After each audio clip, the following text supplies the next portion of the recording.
Hi friends, it's Miss Cat, and I'm here to read another bedtime story for dogs, which is by Leigh Anne Jasheway. Alright, and tonight's story is called Hans and Greta. Hans and Greta were two of the most beautiful dachshunds the world had ever seen. And that's saying a lot. Hans, the boy dog, was as red as a summer sunset. And Greta, his sister, was the color of black velvet. They lived with their parents in a lovely house. Their address was 1 Wiener Dog Lane.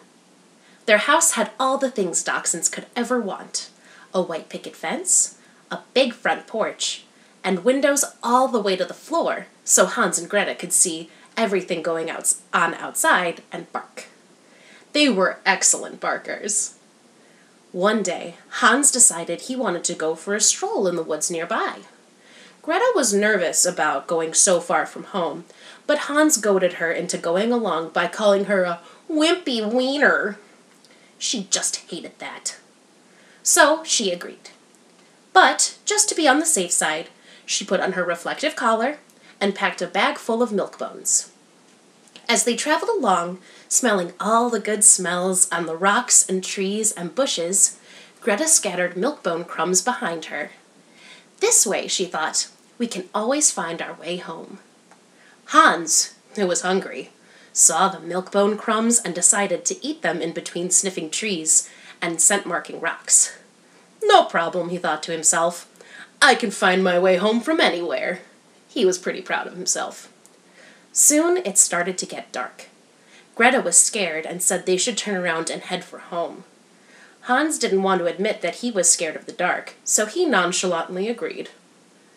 If you're too scared to go on, I guess we'll have to go back home. Greta searched on the ground for the milk-bone crumbs she'd been scattering. Not seeing any, she looked at Hans suspiciously and asked, "What did you do with the crumbs?" "Crumbs? What crumbs?" he mumbled as he continued to munch. "Oh, don't give me that! I can see them sticking to your snout.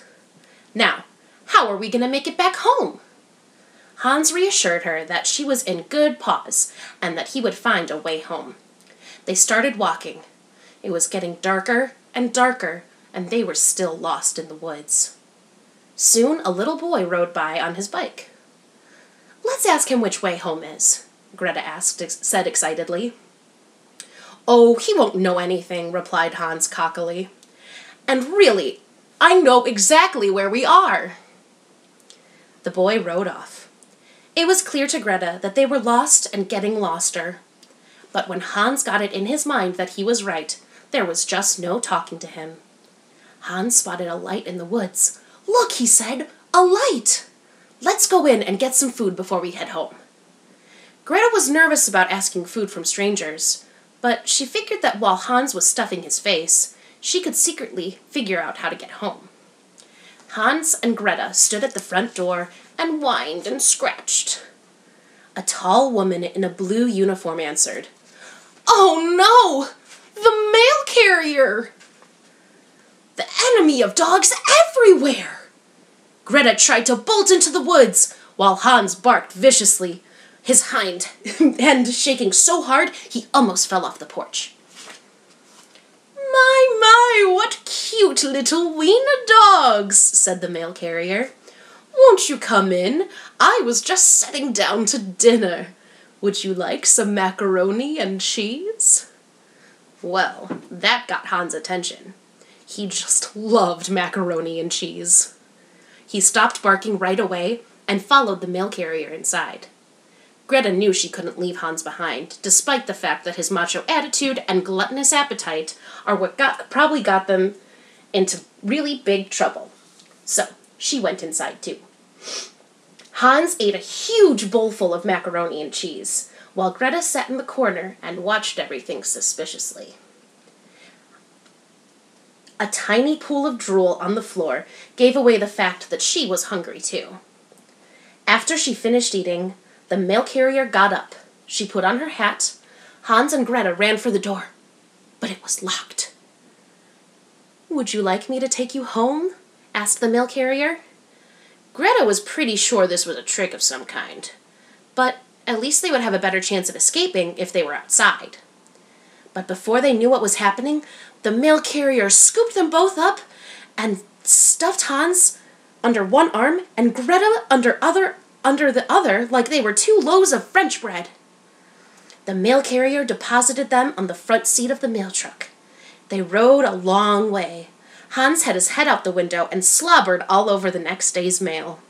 Greta slithered to the floor and gave the evil mail carrier the dirtiest look she could come up with. But before they knew it, outside the mail truck window was the white picket fence and the big front porch and the windows down to the floor. Their mom was standing on the porch calling out, "Hans, Greta, time to come in!" The mail carrier opened the door and they ran home. They almost bruised their mom's ankles as they wagged their tails in happiness. Later that night, over nice bowls of ice cream, Hans and Greta decided that maybe mail carriers weren't so bad after all. The end. Thank you again. Have a good night.